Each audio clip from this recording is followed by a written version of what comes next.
Emma is gone, but something wearing her face just signed a lease for the next tenant. His name is Arian. He moved in on Friday. By Saturday morning, he found a diary under the floorboards. The last entry was dated today, written in his own handwriting. The corridor. Emma's side. Emma ran. She didn't know which direction. Left or right looked exactly the same. White walls, white ceiling, white floor, infinite doors, each one identical. Dark wood, brass handle, and from behind every single one, knock, knock, knock. She pressed herself against the wall between two doors, breathing hard. Think, think. The voice had said something. Until the next version of you opens the door. Which meant someone was going to move into house number 17. Someone new. And whatever this thing was, it would start the cycle again. Emma looked down the corridor. Hundreds of doors, hundreds of people, all of them trapped here, all of them waiting. She made a decision. I am not waiting. Friday. The new tenant. Arian Mehta, 29, journalist. He had taken the job in Raven Hollow for one reason, a story. 3 years ago, he had written a small piece about unexplained disappearances in rural towns. It had gone viral. Since then, he had been chasing something bigger, something that would win him the award he had always wanted.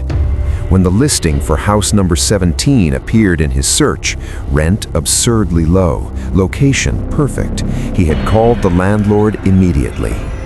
Inside, the house was clean. Too clean for something that had been empty. No dust, no smell of emptiness. It smelled like someone had just made coffee. Arian stood in the hallway, listening. Silence. He told himself it was the cleaning service. He started unpacking.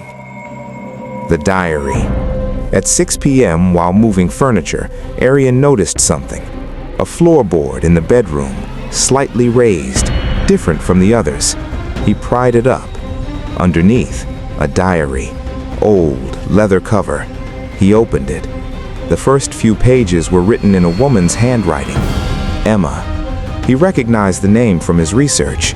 Emma Carter, the last tenant. He sat down on the floor and started reading. Day 1. The house feels wrong, but I can't explain why. Day 2. Heard knocking at exactly 7:03 p.m. Didn't open it. Day 3. Opened the door. Nothing there. Just footprints. Arian's journalist instincts fired up. He kept reading, faster and faster. His hands were shaking by day 5. He reached the last written page. Day 6. He read it. Then he read it again. Then he looked at the date at the top of the page and felt the floor shift beneath him.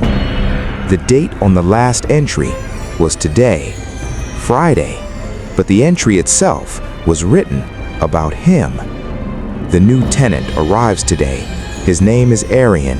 He is a journalist. He thinks this is a story. Back in the house, 6:58 p.m. The thing wearing Emma's face had not moved from the doorway. For the last hour, it had simply watched Arian. Arian had not moved either. They were locked in a strange standoff. His journalist training kept him calm. Observe. Don't react. Understand. "What do you want?" he asked. "The same thing the house always wants," it said. "A new tenant." "I already moved in." It smiled again. That smile that was almost right but wasn't. "No," it said. "You moved your things in. That's not the same. Moving in," it stepped slightly forward, "requires opening the door." Arian glanced at the clock on the wall. 6:59 p.m. His eyes dropped to the diary in his hands. He flipped back to day 2. Emma's handwriting. Heard knocking at exactly 7:03 p.m. Do not open the door. Do not. Whatever you hear, do not. He looked back up. The doorway was empty. The woman was gone. The room was silent. 7 p.m. 3 minutes. Arian stood up, walked to the front door, checked every lock, deadbolt, chain, the small sliding bolt at the top he had almost missed, all locked. He walked back to the center of the living room, stood there, waited. 7:01 p.m. His phone rang, unknown number. He stared at it. Don't answer. It rang 7 times, stopped. Then a text appeared from his editor. Arian, where is the piece? Been waiting 3 hours. Call me now. He started to type a reply, then stopped. His editor's name was spelled wrong, 1 letter off. Vikram had become Vikram. Arian put the phone face down on the floor. Not real. 7:02 p.m. The smell hit him first. His mother's kitchen, exactly. Dal on the stove, specific spices, the smell of Sunday afternoons growing up. Then her voice from the other side. Every mirror in the house is a door, Emma's voice said. That's how it moves between floors. That's how it got inside. But it's also how I can get out.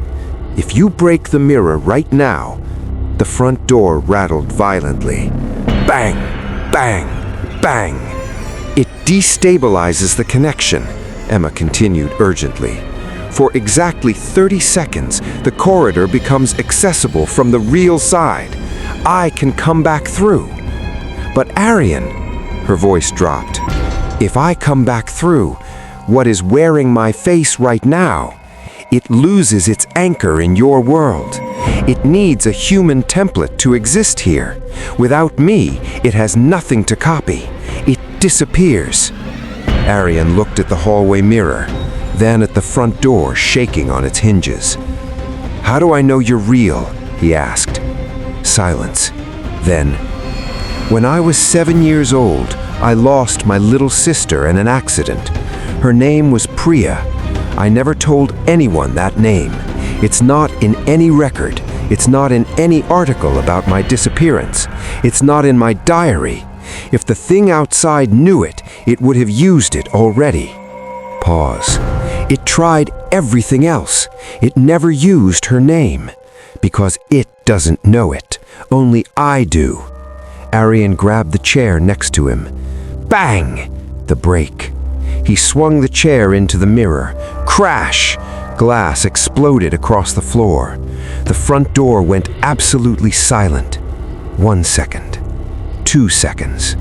The air in front of the broken mirror began to shimmer, like heat rising from summer asphalt, but cold, painfully cold. The shimmer became a tear, a vertical split in the air itself. And from inside it, a hand reached through, then a wrist. Then a woman collapsed through the tear onto the floor, gasping, choking, like someone who had been held underwater for days. Brown hair, gray sweater, coffee stain on the left sleeve. Arian stepped back. She looked up at him, and her eyes were brown, normal human brown, full of fear and exhaustion and something else, relief. "The door," she gasped. "Don't let it in." The darkness outside. The silence outside lasted exactly 30 seconds. Then the knocking returned. Different now, frantic, furious, no longer rhythmic and patient. Something had shifted. Emma pushed herself to her feet. She looked at Arian. "It knows I'm back. It's losing its form. Without me to copy, it can't hold a shape. But it will try to get inside before it collapses. We have maybe 2 minutes." Arian looked at her, then at the door. "What do we do?"